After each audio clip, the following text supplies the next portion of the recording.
today. I'm the lead interpreter out here for St. Charles County Parks at the historic Daniel Boone home. And this right here, you might know it as a fiddle, you might know it as a violin, but this was the most important instrument in the lives of the pioneers. This provided joy, it provided comfort. Most importantly, it provided the rhythm and the infectious melodies that provided them for their dances, which they might hold once a month at someone's cabin.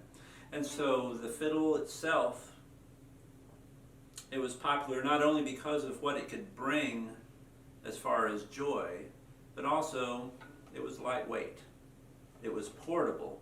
It's made out of wood, and so it had all the characteristics that the pioneers needed as they worked their way from the east into the west. This particular instrument right here is probably close to 200 years old, which speaks to the idea that they, like the pioneers, were also very tough.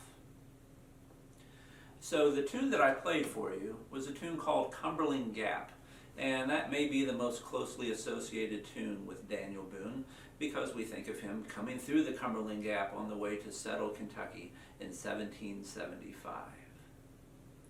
You, in fact, might even remember singing that song in 3rd or 4th grade. I even remember doing that myself. And of course it had a whole series of words, most of which were pretty silly. But the tune has survived on. And the reason I played that tune for you is because I think in a way it is very representative of the migration. So you might know the basic tune, you might remember it, of da da da da da da da da da da da da da da.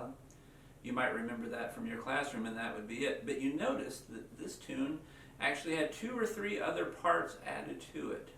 And if you think about this for just a moment and you realize that as the tunes moved with the people, the stories changed, the memories changed.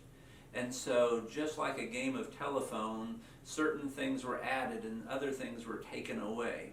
So the version that I played for you, I learned from a friend of mine down in central Tennessee. And you can imagine that as the tune works its way through the various communities, somebody comes up with something new to add. And so this fiddle tune has 3 parts to it.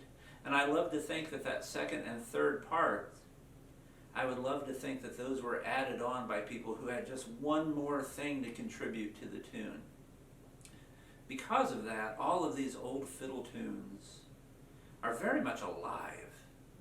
They're not museum pieces, but they still exist within community and humanity today. So I'm going to play this tune one more time for you as we close out. But I invite you to listen close and notice that it'll change ever so slightly. In fact, if I was to say something like Daniel Boone was born in Pennsylvania, that's a pretty cut and dry sentence. But if I said in Pennsylvania is where Daniel Boone was born, it says the same thing. The words are mostly the same, but it changes oh so slightly. Likewise, the fiddle tunes changed oh so slightly. And so I'll play it for you one more time, and I appreciate you listening in and really identifying somewhat with the soundtrack that these pioneers would have been familiar with.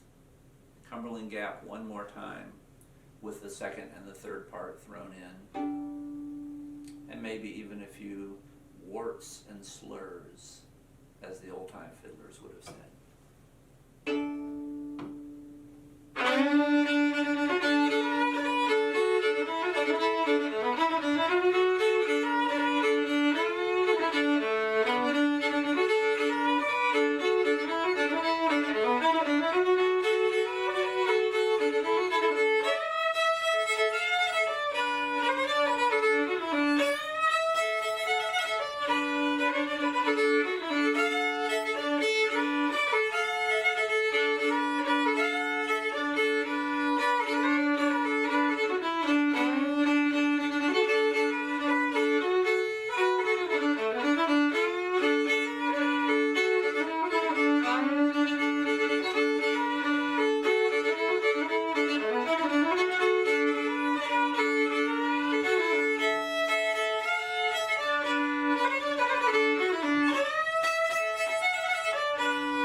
you so much.